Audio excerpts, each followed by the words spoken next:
ആഗോളവൽക്കരണത്തിന്റെ യഥാർത്ഥ ഗുണഭോക്താക്കൾ കമ്മ്യൂണിസ്റ്റ് രാജ്യമായ ചൈന ആയിരുന്നുവെന്ന് ബി.ജെ.പി. സംസ്ഥാന അധ്യക്ഷൻ രാജീവ് ചന്ദ്രശേഖർ എം.എൽ.എ.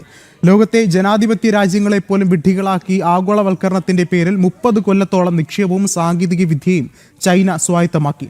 ഇന്ന് കേരളത്തിലെ കുട്ടികൾ അവസരം തേടി പുറത്തേക്ക് പോവുകയാണ്. ടാലന്റ് എക്സ്പോർട്ട് പ്രതിസന്ധി പരിഹരിച്ചില്ല എങ്കിൽ കേരളത്തിന്റെ കാര്യം പരിങ്ങലിലാകുമെന്നും രാജീവ് ചന്ദ്രശേഖർ കൂട്ടിച്ചേർത്തു. ഭാരതീയ വിചാര കേന്ദ്രം സംസ്ഥാനതല പഠന ശിബിരത്തിൽ സംസാരിക്കുകയായിരുന്നു അദ്ദേഹം.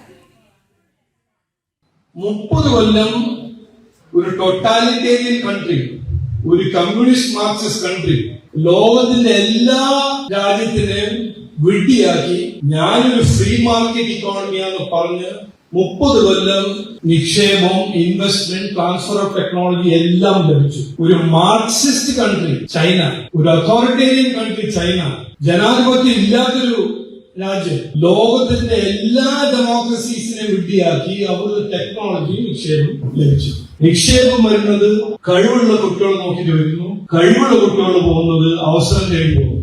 ഇത് ഒരു ന്യൂട്ടൺസ് ലോ പോലെ ഒരു ലോ ആണ്. അപ്പൊ നമ്മുടെ കുട്ടികൾ ഇന്ന് ടാലന്റ് ഉള്ള കുട്ടികൾ എല്ലാം പുറത്തു പോകും, അവസരം നോക്കി പുറത്തു പോകും.